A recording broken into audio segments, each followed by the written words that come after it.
Good morning, students. Welcome you all Shakti Vidyalaya. Today we have learned about rational numbers. First of all, we have know about rational numbers. વિદ્યાર્થી મિત્રો, આજે આપણે ધોરણ 8 ગણિતમાં સમય સંખ્યાઓના વિશે અભ્યાસ કરીશું. હવે સમય સંખ્યાઓમાં અભ્યાસ કરતા પહેલા જે ધોરણ 6 અને 7 માં તમે અગાઉ જે શીખી ગયા છીએ એનો થોડો કોન્સેપ્ટ આપણે ક્લિયર કરી લઈએ. તો સૌપ્રથમ આપણે જોઈશું પ્રાકૃતિક સંખ્યાઓ.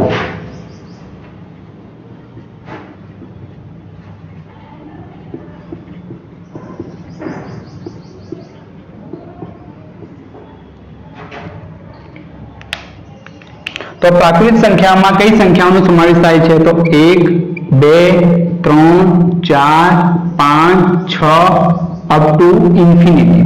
હવે મિત્રો ઇન્ફિનિટી નો મતલબ થાય છે અનંત.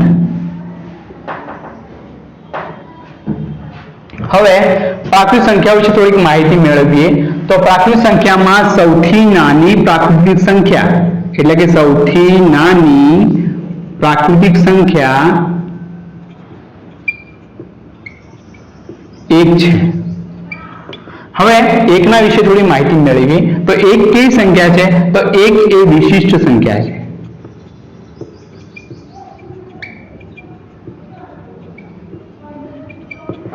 બીજી વાત કરીએ તો 1 એ ગુણાકાર અને ભાગાકારની તટસ્થ સંખ્યા છે.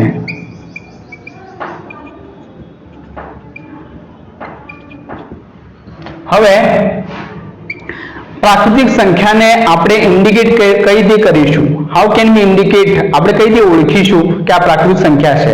તો એના માટે એક સંજ્ઞા નિર્ધારિત કરવામાં આવી છે. એ સંજ્ઞાને આપણે કહીશું n. તો અહીંયા લખીશું આપણે પ્રાકૃતિક સંખ્યા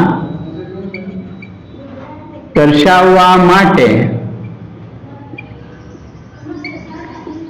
n નો ઉપયોગ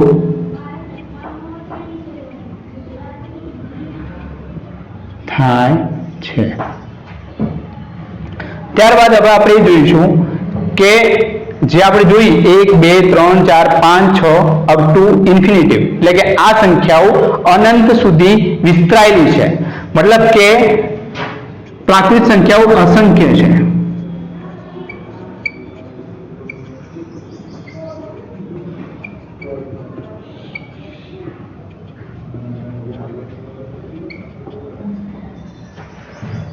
ત્યારબાદ આપણે જાણીશું પૂર્ણ સંખ્યાઓ.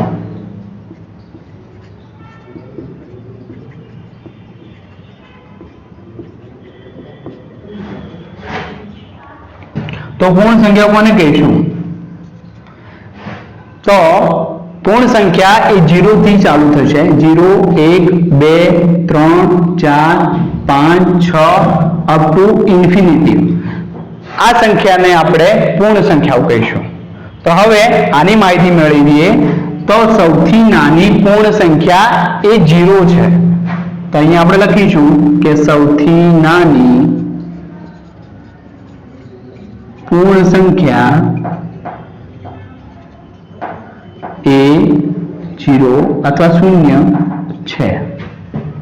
હવે પૂર્ણ સંખ્યાઓને આપણે કઈ રીતે દર્શાવીશું? તો પૂર્ણ સંખ્યાને આપણે w વડે દર્શાવીશું. પૂર્ણ સંખ્યાઓને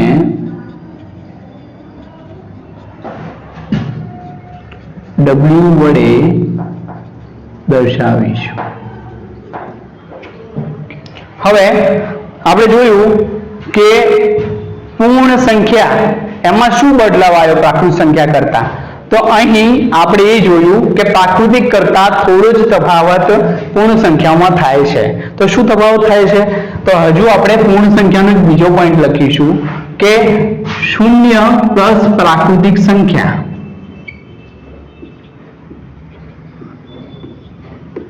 એટલે પૂર્ણ સંખ્યા.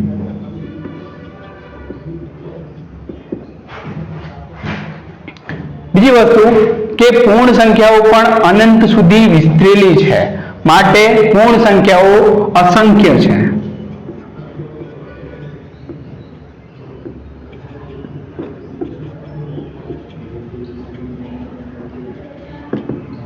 હવે ત્યારબાદ આપણે પૂર્ણાંક સંખ્યાઓ વિશે અભ્યાસ કરીશું.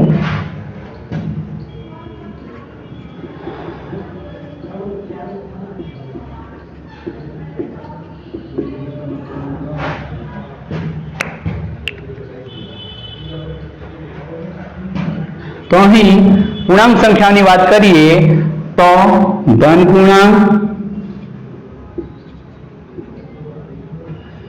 ત્યારબાદ ઋણ પૂર્ણાંક અને શૂન્ય ને સમાવતી સંખ્યાઓને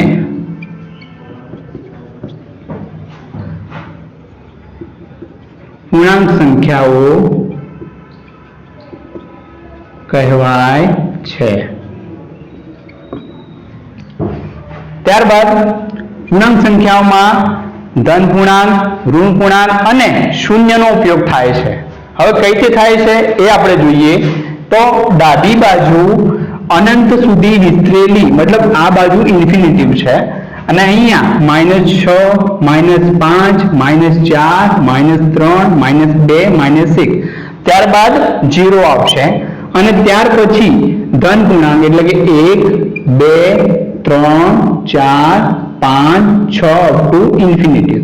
હવે વિદ્યાર્થી મિત્રો આમાં એ આપણે જોઈશું કે અહીં વચ્ચે શૂન્ય આવેલું છે તથા અહીં ધન પૂર્ણાંક 1 થી લઈ અને અનંત સુધી વિસ્તૃત છે અને ડાબી બાજુ ઋણ પૂર્ણાંક -1, -2, -3 અપ ટુ ઇન્ફિનિટિવ, મતલબ કે અનંત સુધી વિસ્તૃત છે.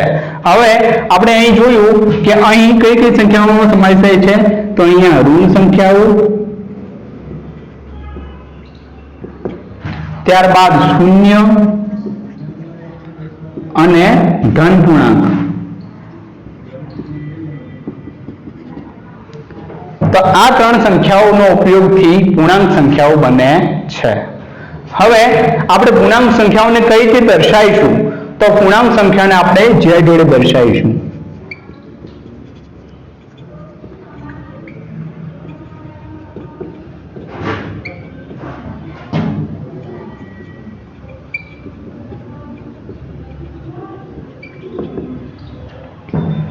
તો અહીં આપણે જોયું પ્રાકૃતિક સંખ્યાઓ, પૂર્ણ સંખ્યાઓ અને પૂર્ણાંક સંખ્યાઓ.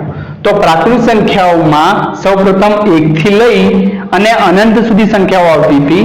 ત્યારબાદ એનાથી બીજા નંબરની એટલે કે પૂર્ણ સંખ્યાઓમાં ફક્ત આગળ 0 ઉમેરાય છે અને 0 ઉમેરતા 0, 1, 2, 3 અપ ટુ ઇન્ફિનિટિવ એટલે કે અનંત સુધી સંખ્યાઓ વિસ્તૃત છે.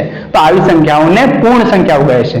ત્યારબાદ વચ્ચે શૂન્ય, ડાબી બાજુ ઋણ પૂર્ણાંક અને જમણી બાજુ ધન પૂર્ણાંક, આ ત્રણેય સંખ્યાઓના સમાવેશથી પૂર્ણાંક સંખ્યાઓ આપણને જોવા મળે છે. ત્યારબાદ આપણે એમને અલગ રીતે ઇન્ડિકેટ કરીએ છીએ. કઈ રીતે ઇન્ડિકેટ કરીએ છીએ?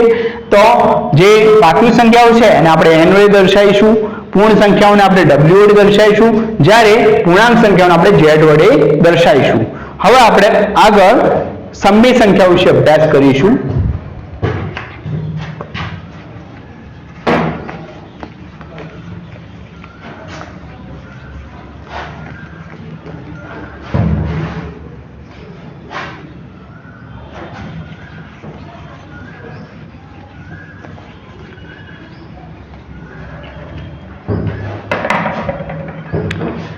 હવે આપણે આજે સમય સંખ્યા વિશે વાત કરીશું.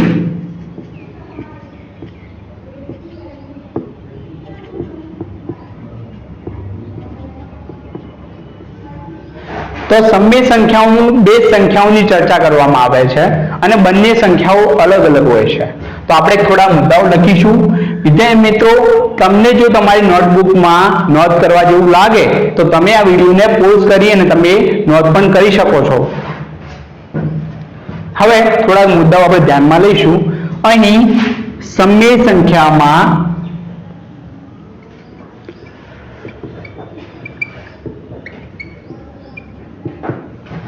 બે પ્રકારની સંખ્યાઓનો ઉપયોગ થાય છે.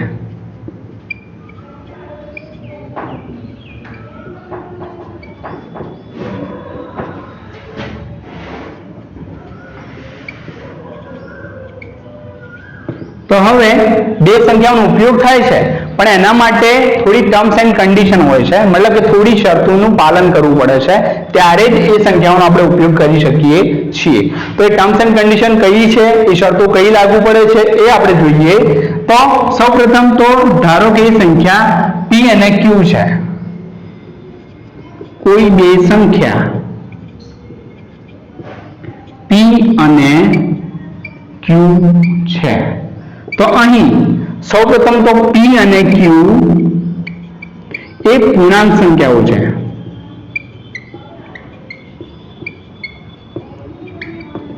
બંને પૂર્ણાંક સંખ્યાઓ છે. બીજું કે p અને q એ એકબીજાને સમાન નથી.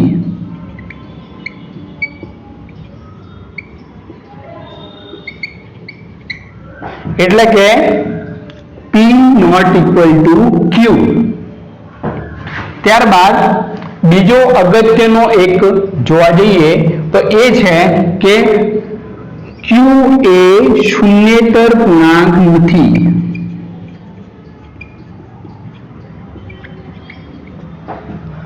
એટલે કે જો એને આપણે સંજ્ઞામાં લખો તો આ લખી શકીએ q not equal to 0. હવે સમય સંખ્યાને આપણે p upon q ના સ્વરૂપમાં દર્શાવીશું. તો અહીંયા લખીશું સમય સંખ્યાને p upon q ના સ્વરૂપમાં દર્શાવીશું. ત્યારબાદ સમય સંખ્યાને આપણે કઈ સંજ્ઞા વડે દર્શાવીશું? તો સમય સંખ્યાને આપણે q વડે દર્શાવીશું. સમય સંખ્યાને q વડે દર્શાવાય છે. હવે બીજી વાત કરીએ કે p upon q.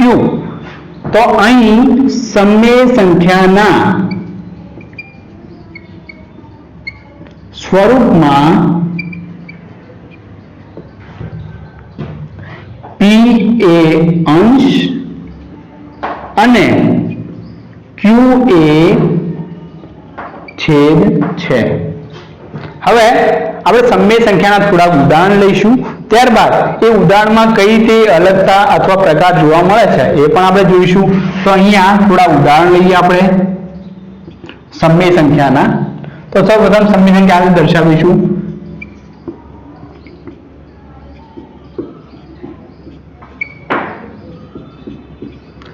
તો આ મિત્રો જે છે એ સમય સંખ્યાના થોડા ઉદાહરણો છે. હવે એ આ પરિકલ્પનાને અનુસરે છે કે નથી અનુસરતા એ આપણે જોઈશું. તો સૌપ્રથમ આની વાત કરીએ તો અહીં 2/3 છે. તો સૌપ્રથમ પહેલું હતું કે આ બંને સંખ્યાઓ પૂર્ણાંક હોય છે, તો બંને સંખ્યાઓ પૂર્ણાંક છે. ત્યારબાદ બીજું હતું કે અહીં અંશ અને છેદના રૂપમાં હોવું જોઈએ, તો એ પણ છે. ત્યારબાદ ત્રીજો પોઈન્ટ એ હતો કે બંને સંખ્યાઓ એટલે કે અંશ અને છેદ સરખી ન હોવી જોઈએ. તો અહીંયા તમે જોઈ શકો છો 2 અને 3 એકબીજાથી સરખી સંખ્યા નથી, તો એ પોઈન્ટ પણ બરોબર છે. ત્યારબાદ છેલ્લો પોઈન્ટ જે ખૂબ જ અગત્યનો છે કે એ સંખ્યામાંથી જે છેદ છે એ 0 હોવો જોઈએ નહીં, તો એ પણ અહીંયા અનુસરે છે. માટે કે આ ચારે પોઈન્ટ જે છે એને અનુસરે છે, માટે આ સમય સંખ્યા છે. તો આવી તો ઘણી બધી સમય સંખ્યાઓ આપણે મેળવી શકીએ. હવે સમય સંખ્યાઓની થોડીક બીજી વાત કરીએ.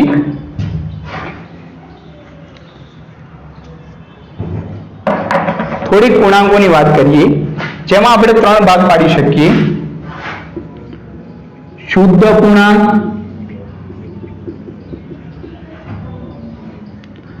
અશુદ્ધ પૂર્ણાંક અને મિશ્ર પૂર્ણાંક. તો હવે આપણે શુદ્ધ પૂર્ણાંક, અશુદ્ધ પૂર્ણાંક અને મિશ્ર પૂર્ણાંક વિશે થોડી ચર્ચા કરીએ. તો સૌપ્રથમ શુદ્ધ પૂર્ણાંક કોને કહેવાય? તો એનું એક ઉદાહરણ લઉં છું અહીં. તો આ શુદ્ધ પૂર્ણાંક છે. ત્યારબાદ સરખામણીમાં આપણે કરીશું તો હંમેશા યાદ રાખવામાં સરળતા રહેશે. એ માટે સૌપ્રથમ પહેલા સરખામણી કરી દઉં છું, ત્યારબાદ એમના એક પોઈન્ટ તમને જણાવીશ. ઓકે, તો અહીં અશુદ્ધ પૂર્ણાંકને ઉદાહરણ લઈએ તો એ છે 8/3. અને અહીં મિશ્ર પૂર્ણાંકનું એક ઉદાહરણ લઈએ તો 2.3/4. હવે દરેકને આપણે એનાલિસિસ કરીએ તો અહીં જોઈશું 5/9. તો અહીં અંશ અને છેદ છે. તો શુદ્ધ અપૂર્ણાંકમાં 9 શું છે? તો જે સંખ્યામાં અથવા જે અપૂર્ણાંક સંખ્યામાં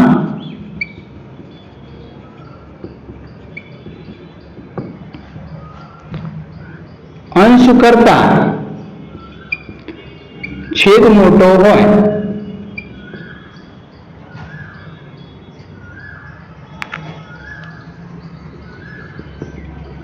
તેવી સંખ્યાને શુદ્ધ અપૂર્ણાંક કહીશું.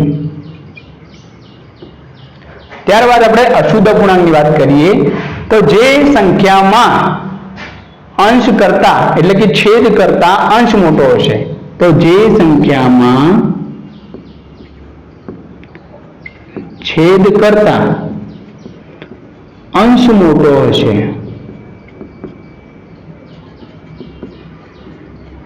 તેવી સંખ્યાને અશુદ્ધ અપૂર્ણાંક કહેવાય છે. ત્યારબાદ આપણે મિશ્ર પૂર્ણાંકની ચર્ચા કરીશું. તો મિશ્ર પૂર્ણાંકમાં એક પૂર્ણ સંખ્યા હોય છે, એક પૂર્ણ સંખ્યા હોય છે અને બીજી સમય સંખ્યા હોય છે. અને આ રૂપને આપણે વાંચવું હોય તો 2.3/4 થાય છે. હવે કેટલાક એવા સમીકરણો, કેટલાક એવા સાદુરૂપો પણ આવે છે જેમાં મિશ્ર પૂર્ણાંકને સાદુરૂપ આપવું પડે છે. જો કદાચ સાદુરૂપ આપવાનું થાય તો એને આપણે કઈ રીતે સાદુરૂપ આપીશું? તો અહીં છે 2.3/4. સૌપ્રથમ આપણે છેદ અને પૂર્ણાંક છે અને ગુણાકાર કરીશું આ બંને સંખ્યાઓનો. તો અહીં 4 દુ કેટલા થશે? 8. ત્યારબાદ ગુણાકાર કર્યા પછી અહીંયા અંશની સંખ્યામાં ઉમેરી દઈશું એટલે 4 દુ 8 અને 8 માં કેટલા ઉમેરવાના? 3. તો કેટલા થાય? 11. એટલે 11/4 છેદ એનો એ રહેશે. તો આપણે આ મિશ્ર પૂર્ણાંકનું આ રીતે આપણે એને સાદુરૂપ આપી શકીએ છીએ. હવે ત્યારબાદ આપણે અસમય સંખ્યાની ચર્ચા કરીએ. ત્યારબાદ આપણે પાછળથી થોડા સમય સંખ્યાના ઉદાહરણો પણ લઈશું.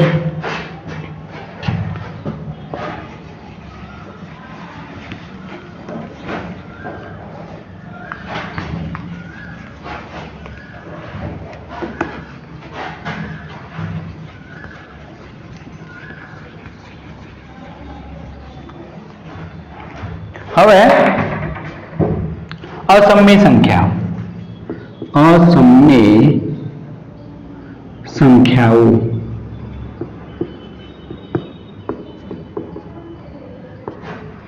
તો જે સંખ્યાઓ સમયો ના હોય તેવી સંખ્યાને અસમય સંખ્યાઓ કહેવાય છે. જે સંખ્યાઓ સમય ન હોય તેવી સંખ્યાઓને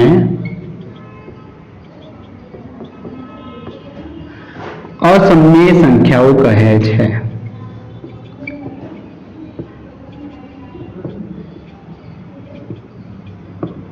હવે કેટલાક ઉદાહરણો લઈએ આપણે જેથી આપણે સરળતાથી સમજી શકીએ કે અસમય સંખ્યા કોને કહેવાય. તો અહીંયા ઉદાહરણ લઉં છું. તો ઉદાહરણ તરીકે 2.334 અથવા 344, 5.73, 7.82 વગેરે જેવી સંખ્યાઓને આપણે અસમય સંખ્યાઓ કહી શકીએ છીએ. હવે અહીંયા નોંધ લેવા જેવી એક વસ્તુ છે કે પાઈ જે છે એ અસમય સંખ્યા છે. તો વિદ્યાર્થી મિત્રો, તમને જો નોંધવા જેવું લાગે તો તમે આ વસ્તુ નોંધી શકો છો અને તમારી નોટબુકમાં એને હાઇલાઇટ પણ કરી શકો છો. ઇવન તમને યોગ્ય લાગે તો તમે એને હોશિયામાં પણ નોંધી શકો છો. તો અહીંયા નોંધ લખીશું, પાઈ એ એક અસમય સંખ્યા છે.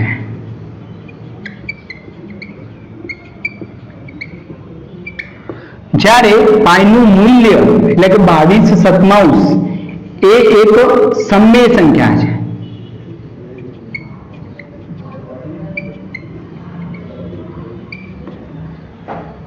વિદ્યાર્થી મિત્રો, આ વિકલ્પોમાં પણ પૂછાઈ શકે છે, માટે ધ્યાન રાખજો અને જરૂર પડે તો નોંધી પણ લેજો.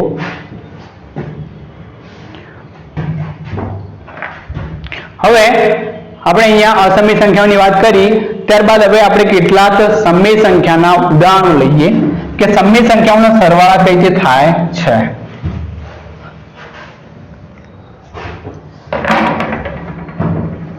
હવે સમય સંખ્યાઓના સરવાળા, અહીં હું એક દાખલો લઉં છું જેનો આપણે સરવાળો કઈ રીતે કરીશું એ આપણે જોઈશું.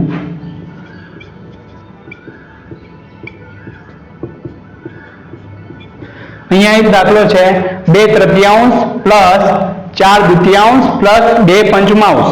હવે તમે જોશો કે આનો સરવાળો સરળતાથી થઈ શકશે નહીં, કારણ કે અહીંયા છેદમાં અલગ અલગ સંખ્યાઓ આપેલી છે. તો હવે જ્યારે છેદમાં અલગ અલગ સંખ્યાઓ આપેલી હોય ત્યારે શું કરવું જોઈએ?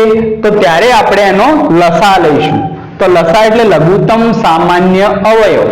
હવે લસા કઈ રીતે લઈશું એ અહીંયા હું સાઈડમાં કરું છું. તમે અગાઉના ધોરણમાં એટલે કે ધોરણ 6 ધોરણ 7 માં ભણી જ ગયા છો, બરોબર? તો લસા આપણે લઈશું 3, 2 અને 5 નું લસા લઈશું.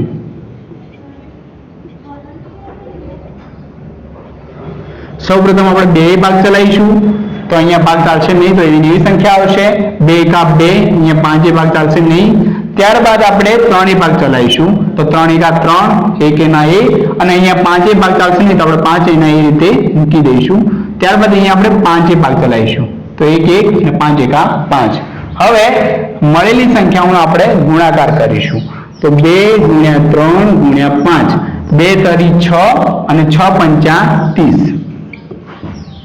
અહીં આ સંખ્યામાં આ ત્રણેય છેદની સંખ્યાઓનો લસા 30 મળે છે.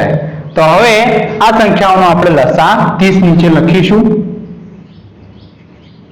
હવે વિદ્યાર્થી મિત્રો, ધ્યાન રાખવા જેવી વસ્તુ એ છે કે જ્યારે આપણને નીચે આપેલી સંખ્યાઓનો લસા મળી જાય છે ત્યારબાદ આપણે આ લસાનો ઉપયોગ કઈ રીતે કરીશું?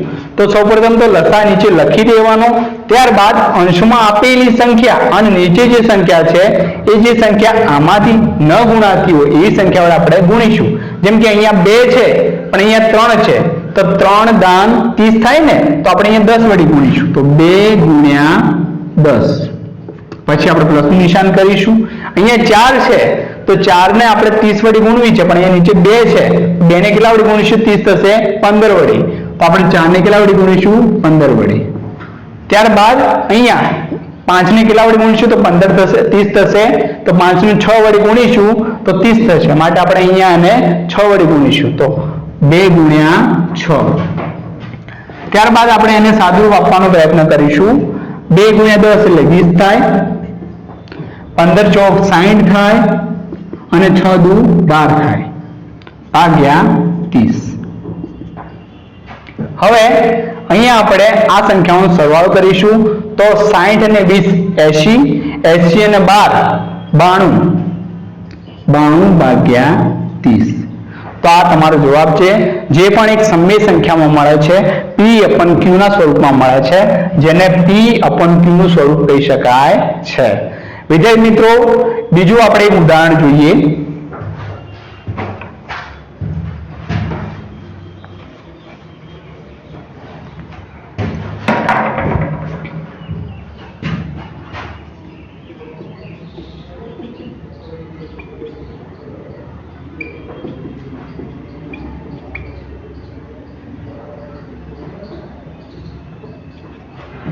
હવે અગાઉ કર્યું આપણે એ રીતે જ, તો સૌપ્રથમ આપણે અહીંયા સરવાળો કરવો છે, તો 3, 2 અને 3 નો આપણે લસા લઈશું.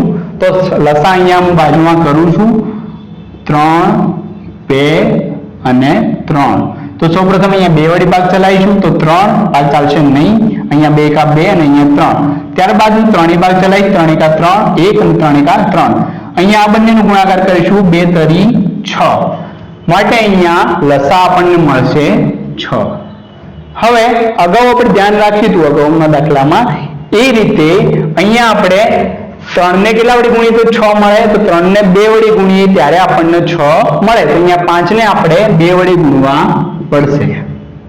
ત્યારબાદ 2 ને કેટલા વડે ગુણીએ તો આપણને 6 મળે, તો 2 ને 3 વડે ગુણીએ ત્યારે આપણને 6 મળે, તો આપણે અહીંયા 2 ને 3 વડે ગુણીશું. ત્યારબાદ 3 ને કેટલા વડે ગુણીએ તો આપણને 6 મળે, 2 વડે, તો ઉપર પણ આપણે 2 વડે ગુણીશું. ત્યારબાદ આપણે સાદુરૂપ આપવાનો પ્રયત્ન કરીશું. 5 દુ 10, 3 દુ 6 અને 4 દુ 8 ભાગ્યા 6. ત્યારબાદ આપણે આ સંખ્યાઓનો સરવાળો કરીશું. તો અહીંયા 10 ને 6 16 થાય, 16 અને 8 24 થાય, તો 24 ભાગ્યા 6. હવે ઘણીવાર એવું થશે કે ઉપર નીચે ઉડતું હોય તો તમે એને ઉડાડી પણ શકો છો, ઘણીવાર એને અતિ સંક્ષિપ્ત રૂપમાં પણ ફેરવવું પડશે. હવે અતિ સંક્ષિપ્ત રૂપ એટલે શું? તો અતિ સંક્ષિપ્ત રૂપ એટલે જ્યાં સુધી અંશ અને છેદના ફેક્ટોરિયલ પડતા હોય અને અંશ અને છેદમાંથી કોઈ સંખ્યા ઉડતી હોય ત્યાં સુધી આપણે એના અવયવ પાડી અને એને ઉડાડીશું. તો અહીંયા ઉડે છે 6 24, અથવા અહીંયા અવયવ પાડીને તમને સમજાવું તો 6 ગુણ્યા 4 ભાગ્યા 6, 6 અહીંયા ઉડી જતો રહેશે 4, તો આનો જવાબ મળશે આપણને 4. હવે વિડીયો પૂરો કરતા પહેલા તમને થોડાક 2 ક્વેશ્ચન હું ઘરેથી આપું છું, જે તમે નીચે કમેન્ટ પણ કરી શકો છો અથવા તમે વોટ્સઅપ દ્વારા પણ એનો જવાબ મોકલી શકો છો. તો દરેક વિદ્યાર્થી હું જે 2 પ્રશ્નો આપું છું એની નોંધ કરશે.